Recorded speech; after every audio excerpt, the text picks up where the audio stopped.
Hi guys, ayan guys yung tanim kong melon sayang, hindi ko alam kung bakit namamatay siya may bunga na siya, daming bunga pa naman ayan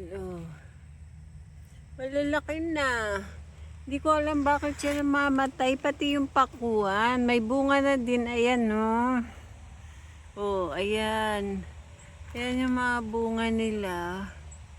Di na siya lumalaki. Ayan pa Hindi na, ayan na sila nagtutuyo. Nagtutuyo ang dahon, ayan. Hindi ko naman siya, dinidiligan kasi ayaw nila. Dati ang lagu-lago na yan. Ito guys, madami ng bunga yung mga sitaw ko Ayan, maliliit pa, hindi pa pwedeng pitasin. Dito yan sa labas ng greenhouse ko, lumabas kasi sila. Ayan. Ayan. Pero may mahaba na, pwede nang kainin. Ito pa nga sa loob. Hindi pa siya nakakapanghinayang pang pitasin. Haba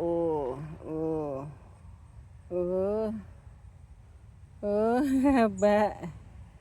Bakit ang haba naman niya? Haba talaga. Haba talaga, guys. Haba talaga. Tingnan mo. Yeah.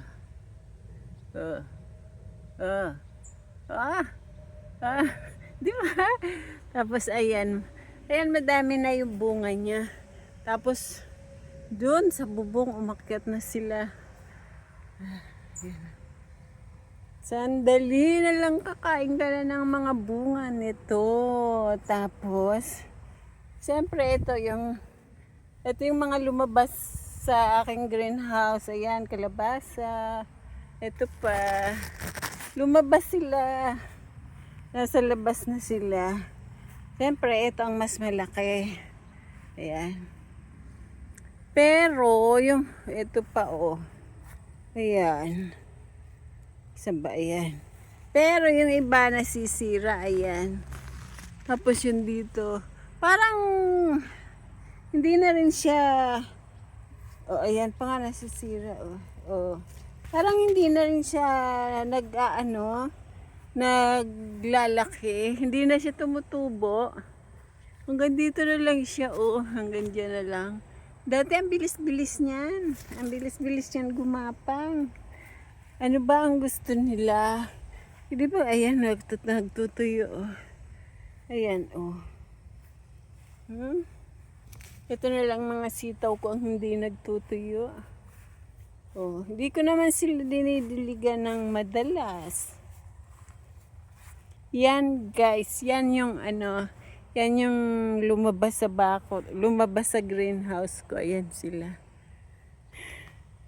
Nang pinakita ko sa inyo guys, tapos bukas naman yung sa loob naman.